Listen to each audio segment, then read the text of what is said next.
માંથી આ રિપોર્ટ પ્રસારિત કરી રહી છું એટલા માટે કારણ કે આજનો ગ્રાઉન્ડ રિપોર્ટ કંઈક આવો જ છે। રિપોર્ટમાં આપ જોશો તો લોકો પણ પાણીમાં દેખાશે અને અમારા જે સહયોગી રિપોર્ટર હતા એ પણ પાણીમાં, તો પછી એન્કર પાણીમાં કેમ ન હોય। આમ તો નદી એ માતા કહેવાય છે, પણ જ્યારે આ માતા અને દાતા કોપાયમાન થાય છે ત્યારે શું હાલ થાય છે એ કોઈ નવસારીના લોકોને જઈને પૂછો। વહેતી નદી જ્યારે વેરી બને ત્યારે સર્વસ્વ લેતી જાય છે। પહેર્યા કપડે ઘર છોડવું પડે, પાય પાય ભેગી કરી જે આશિયાનો વસાવ્યો હતો તે આંખો સામે ઉજળતો જોવો પડે ને પાણી સામે હોવા છતાં પણ નદી કાંઠે જ તરસ્યા રહેવું પડે। કંઈક એવો ઘાટ ઘડાયો છે હાલ નવસારીના લોકોનો। નવસારીની હાલત જોઈ તમને પણ દયા આવી જશે। અડધી રાત્રે આવેલી આફતમાં કોઈ સમજી જ ન શક્યું કે પૂર્ણા આટલી ક્રોધિત થઈ જશે કે માણસો ચાલે ત્યાં હોડકા તરશે ને ગળાડૂબ પાણી જીવ ભરખવા માટે આતુર હશે। જુઓ પૂર પીડિતોની એ કહાની।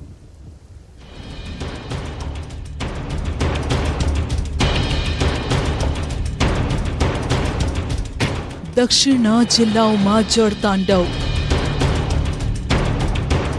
રજે રજની માહિતી લોકો સુધી પહોંચાડવા માટે અમે પહોંચ્યા છે છાતી સુધીના પાણીમાં। મેઘરાજાએ નવસારીને ડૂબાડ્યું। પાણીનું સ્તર વધી રહ્યું છે અને પૂર્ણા નદી પોતાનો વેણ બદલી લીધો હોય અને નવસારીના નીચાણવાળા વિસ્તારોમાંથી પસાર થતી હોય એવું હાલ દ્રશ્યો સામે આવી રહ્યા છે। તો તાપી તોફાની બની, સુરતને પણ કરી દીધું પાણી પાણી। સામાન ક્યાં મૂક્યો છે તમે?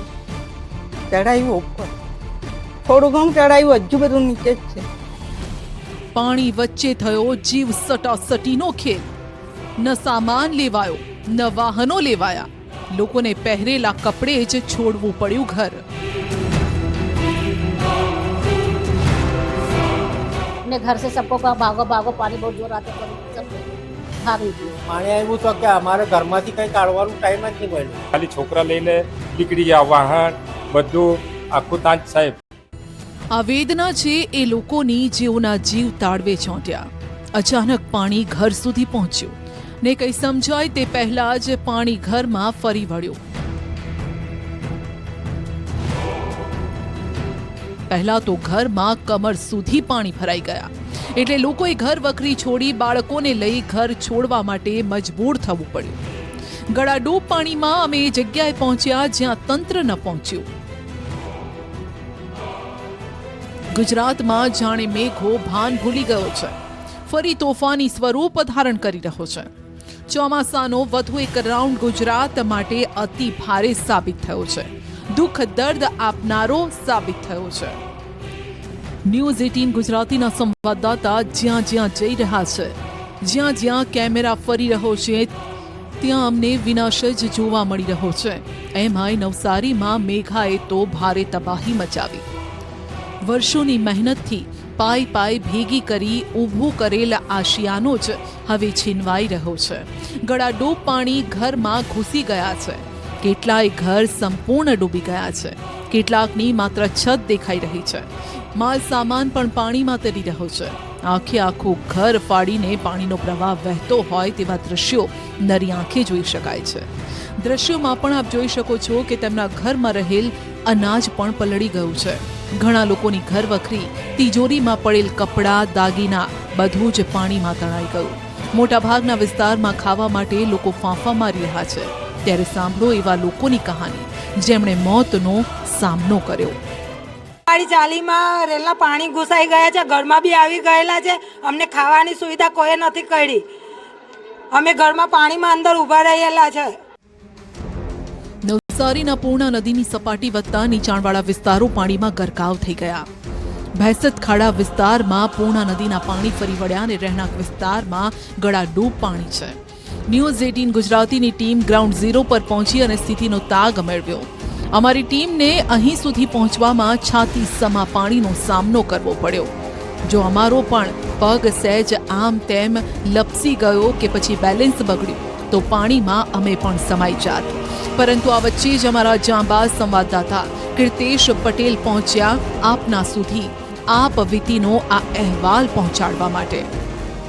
દ્રશ્ય જોઈ શકાય છે કે સોસાયટીની અંદર પાણી પ્રવેશાય છે. સોસાયટીમાં લોકો ઉપર ઊભેલા તમે દ્રશ્યમાં જોઈ શકાય છે.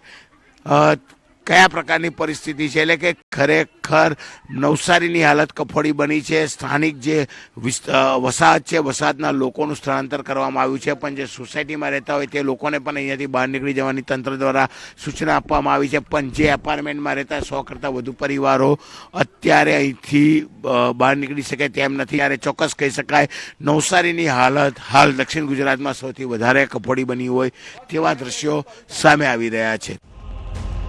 નવસારીમાં શાંતાદેવી વિસ્તાર પણ પાણી થયો. માણસોની સાથે અનેક પશુઓ અને જિંદગીઓ મોત સામે ઝઝૂમી રહી છે. દ્રશ્યમાં જોઈ શકાય છે કે શાંતાદેવી વિસ્તારનો રસ્તો જોવા જ નથી મળી રહ્યો. રસ્તા પર કમરસમાં પાણી છે અને કેટલીક જગ્યાએ તો ગળાડૂબ પાણી છે. નવસારીના શાંતાદેવી વિસ્તારમાં આ દ્રશ્ય છે, સીધા શાંતાદેવી વિસ્તારના, અને ત્યાં આ પ્રકારની સ્થિતિનું નિર્માણ થયું છે. ઉપરવાસમાં વરસાદે વિરામ લીધો છે, પરંતુ હજુ જે પાણી છે પાણી અવિરત આવવાનું ચાલુ છે, અને એના કારણે સમગ્ર જે વિસ્તાર છે હજુ પણ પાણીમાં ડૂબી રહ્યો છે. અને પાણી લોકોને ઘરની બહાર નીકળવા નથી દેતું અને લોકો ઘરમાં જ પુરાઈ રહ્યા હોય એવી સ્થિતિનું નિર્માણ થયું છે. નવસારીમાં વરસાદે ભલે વિરામ લીધો છે, પરંતુ ઉપરવાસમાંથી પાણીની સતત આવક ચાલુ રહેવાના કારણે હવે નીચાણવાળા વિસ્તારોમાં પાણીનું સ્તર વધી રહ્યું છે અને પૂર્ણા નદી પોતાનો વેણ બદલી લીધો હોય અને નવસારીના નીચાણવાળા વિસ્તારોમાંથી પસાર થતી હોય એવું હાલ દ્રશ્યો સામે આવી રહ્યા છે. નવસારીના અડધા ગામમાં જીવ સટાસટીનો ખેલ ખેલાયો.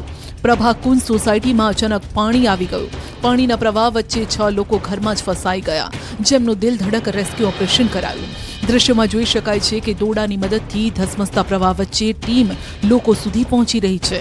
એક વ્યક્તિ ઘરમાં જ જાણે કેદ થઈ ગયો છે. બીજી તરફ ઘરની બારીમાંથી લોકો મદદ માંગી રહ્યા છે. ભારે જહેમત બાદ તમામને સલામત રીતે બચાવી લેવાયા. નવસારીના હાલ બેહાલ થઈ ગયા છે અને પૂર્ણા નદીના ધસમસતા પાણી શહેરમાં ફરી વળ્યા છે. અને ઘરમાં વરસાદી પાણી છે. જ્યાં નજર કરો ત્યાં પાણી જ પાણી છે. આ તરફ તંત્રએ રાહત અને બચાવ કામગીરી શરૂ કરી. શાંતાદેવી વિસ્તારમાંથી તંત્રએ 110 લોકોને સલામત સ્થળે શેલ્ટર હોમમાં આશરો આપ્યો. કલેક્ટરે પણ શેલ્ટર હોમની મુલાકાત લીધી.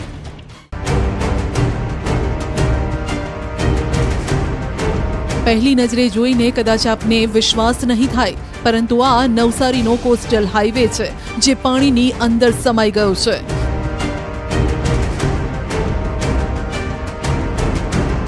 પાણીની વચ્ચે લોકો કઈ હદે ફસાયા છે તેનો આંખો દેખ્યો હાલ હવે તમે જોઈ લો. પરિસ્થિતિ એવી હતી કે ફૂડ પેકેટની ગાડીમાં જ સ્મશાન યાત્રા કાઢવી પડી. અમે તો વીરાવળ ગામના વતની છીએ. આ બધા જેટલા બી શરણાર્થીઓ છે એમના ઘરનો સામાન લઈને ઘરની બહાર નીકળી રહ્યું છે, તો કેટલાક સેવાભાવી લોકો પાણીના બોટલ લઈ પૂર પીડિતો સુધી પહોંચાડી રહ્યા છે. આવામાં વાહનો બંધ પડી જતા જુઓ 5 યુવાનો બાઇકની ટીંગાટોળી કરી ઘર સુધી પહોંચાડી રહ્યા છે. હવે જરા આ દ્રશ્યો જુઓ.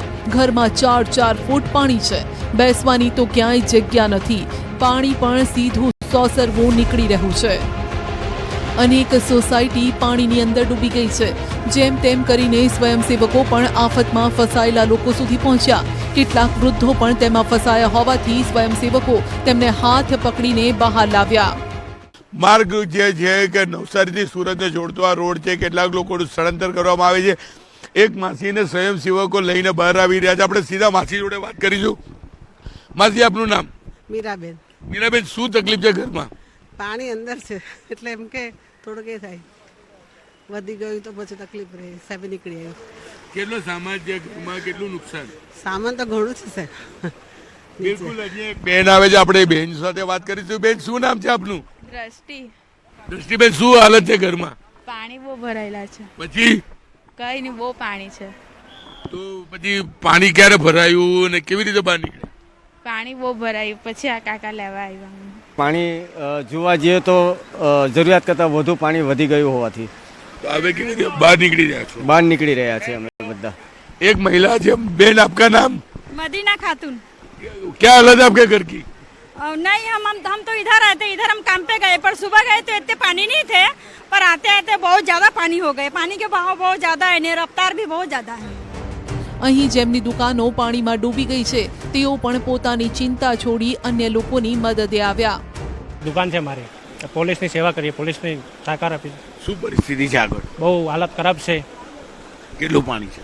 બહુ વધારે પાણી છે. બધા બાઇક તણાઈ ગયેલા છે અહીંયાથી. કેટલા લોકો ફસાયા છે અંદર? ના, ફસાયા કોઈ નથી. આ પેલી બાજુ છે બધા, બાકી રોડ બંધ છે બધો. તેમનું કહેવું છે કે આફતના સમયમાં પોલીસ તેમની મદદે આવી છે, ત્યારે તેઓની પણ ફરજ છે કે તેઓ પોલીસની મદદમાં જોડાય. આ વચ્ચે જ કેટલાક લોકો ઘર સુધી પહોંચવા માનવ સાંકળ બનાવીને આગળ વધી રહ્યા છે, પરંતુ બેહાલીનો આ બોલતો અહેવાલ ખરેખર લોકોની આંખોમાં ઝરઝરિયા લાવી રહ્યો છે. જે દ્રશ્યો આપ જોઈ રહ્યા છો તે કુદરતી કહેરના પાપે છે. એમાંય મેઘાએ તો કેવી તબાહી વરસાવી કે વર્ષોની મહેનતથી ઊભું કરેલું આશિયાનું છોડી ઘરની બહાર રોડ પર આવી ગયા છે આ લોકો. વૃદ્ધાઓથી લઈ નાના બાળકો રસ્તા પર આવી ગયા. કેટલાક અશક્ત લોકોનું રેસ્ક્યુ કરાયું, કારણ કે રસ્તાઓ પર કમરથી લઈ અને ગળા ડૂબ પાણી છે.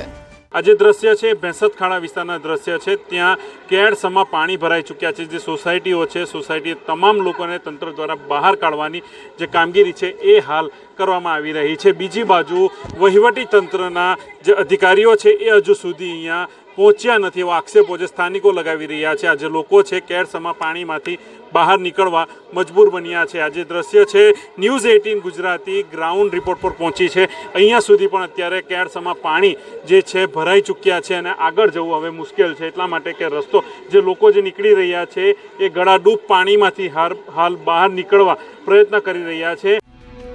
બીજી તરફ થોડો ઘણો જે સામાન હાથમાં આવ્યો તેને લઈ લોકો ઘર મૂકીને નીકળી ગયા. અત્યાચારી વરસાદે ખરેખર અનેક જિંદગીઓને મુશ્કેલીમાં મૂકી. બીજી તરફ તંત્ર દોડતું થયું અને લોકો માટે ફૂડ પેકેટ તૈયાર કર્યા. પાણી તો હવે ઘરમાં બી ઘૂસી ગયેલા છે. આટલું 6 એટલા પાણી છે, 3-4 ફૂટ જેટલા પાણી છે ઘરમાં. બધો સામાન અમે સગે વગર કરી દીધો છે અત્યારે હાલમાં, પણ તકલીફ ઘણી પડતી છે. ઉપરવાસમાં ખૂબ વરસાદ છે, તેને લીધે આ બધું પાણી નીચાણવાળા વિસ્તારોમાં ખૂબ ભરાઈ રહ્યું છે અને તંત્ર પણ ખૂબ એલર્ટ છે. અને નીચાણવાળા વિસ્તારોમાં બધા જે ફસાયા છે તેને બધા સ્કૂલો ખોલી નાખી છે, તે સ્કૂલોમાં બધાનું સ્થળાંતર કરી રહ્યા છે. નવસારીની પૂર્ણા નદીમાં ઘોડાપૂરની સ્થિતિના કારણે ગધેવાન વિસ્તારમાં પાણી ઘૂસી ગયું. સમગ્ર વિસ્તારના રસ્તાઓ જળમગ્ન થયા. રસ્તા પર જાણે નદી વહેતી હોય તેવા દ્રશ્યો સર્જાયા. આ વિસ્તારમાંથી પણ લોકો સલામત સ્થળે જઈ રહ્યા હતા. નીચાણવાળા વિસ્તારમાં ફસાયેલા લોકોનું દોરડા વડે રેસ્ક્યુ કરવામાં આવ્યું. આ ઉપરાંત નવસારી શહેરમાં આવેલ દશેરા ટેકરી, નવો મોહલ્લો, આદર્શનગર સહિતના નીચાણવાળા વિસ્તારોના ઘરોમાં પાણી ભરાઈ ગયા છે. જળસ્તર વધતા લોકો મોડી રાત્રે ઘર છોડીને જતા રહ્યા. નવસારી ઉપરાંત સુરત જિલ્લાને પણ મેઘરાજાએ બાનમાં લીધું. મહુવા તાલુકાના ઇસ્લામપુરામાં એટલું પાણી ભરાયું કે ઘરોના ઘરો ડૂબી ગયા. દ્રશ્યમાં જોઈ શકાય છે કે ઘરના અડધા દરવાજા ડૂબી ગયા છે. 6 ફૂટનો માણસ ઊભો હોય તો માત્ર તેની ગરદન દેખાય. વહેલી સવારે આ પાણીમાં ફસાયેલા લોકોની આપ વીતી સાંભળો. એટલે 4:30 5 વાગે વરસાદ એટલું પાણી આવ્યું નદીનું, તો અમારા ઘેરમાં જ ભરાઈ ગયો. અમારે નાહવાનું બી તકલીફ થઈ ગઈ. નાના છોકરા લઈને ઉચકીને જવાનું સામાન બધું તાંજ રહી ગયું સર. એમાં કંઈ ઊંચેકું નહીં, ખાલી છોકરા લઈને નીકળી ગયા. વાહન બધું આખું તાંજ સાહેબ. એટલે અમે છોકરા લઈને સીધા સ્કૂલમાં આવી ગયા. મહુવામાં ગુજરાતી સ્કૂલના પછાડી, રામજી મંદિરના પછાડી 6 વાગે સવારના પાણી આવ્યું. કેટલું પાણી આવ્યું? પાણી આવ્યું તો કે અમારે ઘરમાંથી કંઈ કાઢવાનું ટાઈમ જ નહીં મળ્યો. સાંબેલાધાર ખાબકેલા વરસાદ અને ગાંડીતૂર થયેલી નદીના રૌદ્ર સ્વરૂપે મોટાભાગના ગ્રામ્ય વિસ્તારમાં વેરણ-છેરણ કરી નાખ્યું. આફતરૂપી વરસેલા વરસાદે ગામ, શેરી, મકાન બધું જ તબાહ કરી દીધું. बाहर का पानी तो बहुत जल्दी में आया, हम लोग को खबर भी नहीं पड़ी कितनी जल्दी पानी अंदर आ गया. अपने घर से सबको कहा भागो भागो, पानी बहुत जोर आता था, सब लोग भाग निकले. इस्लामपुरा में रहता थे, हम दोरी पकड़ीने निकळ्या, અમે એક હાથ પકડીને.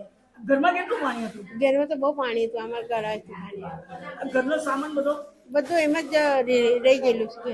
બીજી તરફ સ્થાનિક ધારાસભ્ય પણ લોકોની મદદે દોડી આવ્યા. લોકો માટે ફૂડ પેકેટની વ્યવસ્થા કરવામાં આવી. હાલોડ તાલુકાના અંદાજે 300 થી 400 ઘરને અસરગ્રસ્ત થયા છે. અત્યારે અમે મામલતદારશ્રી, તાલુકા વિકાસ અધિકારીશ્રી બધા સાથે મળીને અધિકારીઓને સૂચના પણ આપી છે. NGO અહીંયા સેવા માટે ઉપસ્થિત થઈ છે. એટલે બધાને જમવાનું ભોજનથી માંડીને બધી વ્યવસ્થા થાય એવો અમે પ્રબંધ કરી લીધો છે. મહુવાના વાડી વિસ્તારમાં પણ પાણી ઘૂસી ગયું. ખેતરો પાણીથી તરબોળ બની ગયા. ખેતરોમાં આવેલા ઘર પણ પાણીમાં ડૂબી ગયા, જેથી લોકો ઊંચાણવાળા વિસ્તારોમાં ખસી ગયા. જો કે નજરની સામે ઘરને ડૂબતા જોઈ લોકોની આંખોમાં આંસુ આવી ગયા. કઈ નહીં, અમારું બધું સામાન હોય બધું ઉપર લઈ જવાનું ને ઘરમાં પાસે આવી ગયું. એટલે સામાન ક્યાં મૂક્યો છે તમે? ચડાવ્યું ઉપર, થોડું ઘણું ચડાવ્યું, હજુ બધું નીચે જ છે.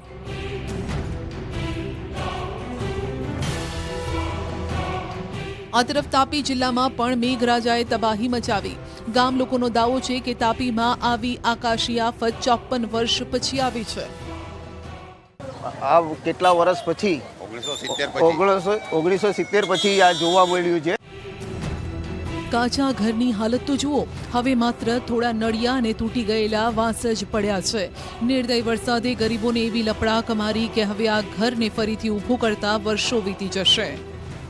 અમારે અહીંયા 2 મકાનનું ઘર હતું, એ બધું રસોડાનું સામાન આખું બધું જતું રહ્યું છે અને ઘરમાં પણ પાણી ભરાઈ ગયું. એ ઘરમાં પણ ઘણું બધું નુકસાન થયું છે, અનાજનું અને બધું આખું બધું કપડાં બપડા બધા પલળી ગયા છે. ઘણા ઘરોમાં પાણી ભરાઈ ગયું, ઘણું નુકસાન થયું છે. કોઈના કબાટો વહી ગયા છે ને વાસણ વહી ગયા છે ને બધું બહુ નુકસાન થયું છે. અને ઢોરનું જે ઘર બાંધેલું હતું એ પણ પાણીથી એ તૂટી પડીને વહી ગયું છે. માત્ર ઘરને જ નહીં, મેઘરાજાએ રસ્તાઓને પણ ઉખાડીને ફેંકી દીધા. તાપી જિલ્લાના વ્યારાના પેરવડ ગામે પુલની સાથે રેલિંગ તૂટી ગઈ. પુલનું ધોવાણ થતાં ઝાખરી, રાણી, આંબા, સાતશીલા સહિતના 15 થી વધુ ગામ અસરગ્રસ્ત છે. તો તાપીની વાલ્મીકી નદીએ પણ ઠેર ઠેર વિનાશ વેર્યો. વાલ્મીકી નદીનું જળસ્તર એટલું વધ્યું કે કિનારે આવેલા ગામને જાણે પોતાનામાં સમાવી લીધા. દ્રશ્યમાં જોઈ શકાય છે કે આખા ઘરમાં પાણી છે. વાલ્મીકી નદીના રૌદ્ર સ્વરૂપના કારણે નદી કિનારે આવેલું ગાયત્રી મંદિર પાણીમાં ગરકાવ થઈ ગયું. ગણેશ મંદિર તરફ જવાનો રસ્તો અને રસ્તા પર નાખેલા વીજ પોલ પણ અડધા ડૂબી ગયા. એવું લાગી રહ્યું છે કે વીજ પોલ નદી સાથે વહી જશે. તો બોરસદમાં પણ 2 દિવસ પહેલા 8 કલાક એવો વરસાદ વરસ્યો કે ગરીબનું વસાવેલું ખોરડું જ લેતો ગયો. 2 દિવસ બાદ પણ અહીં પાણી ઓસરી નથી રહ્યા. રોજનું કમાઈને રોજ ખાતા લોકોના માથે એવી આફત આવી કે રહેવું ક્યાં, ખાવું ક્યાં અને કેવી રીતે જીવન નિર્વાહ કરવો. 2 દિવસથી આ પાણી આમના આમ જ છે. હું ચોક્કસ દ્રશ્યમાં બતાવવા માંગીશ કે આ વન તળાવ વિસ્તાર હજી પણ વરસાદી પાણી ઓસર્યા નથી. સ્થાનિકો આખો અહીંયા તળપેલા સમાજના લગભગ 100 જેટલા ઘરો છે. દ્રશ્યમાં ચોક્કસ દેખાય છે કે અહીંના સ્થાનિકો જે છે એની હાલત ખૂબ દયનીય છે. એમનું આ અનાજ છે એ પણ પલળી ગયું છે. હાલ પરિસ્થિતિ એટલી બધી ગંભીર છે કે સમગ્ર વિસ્તારમાં હજી પણ જળબંબાકારની સ્થિતિ છે. આ તો ગરીબ વર્ગના લોકો છે, એટલે ઘરમાં વધારે સામાન પણ નથી, પણ જે હતો તે કિંમતી હતો. કારણ કે આ લોકો માટે તેમનું 2 ટંકનું ભોજન જ મહત્વનું હોય છે. જે સંઘરીને રાખ્યું હતું અનાજ તે પણ પાણી તાણીને લઈ ગયું.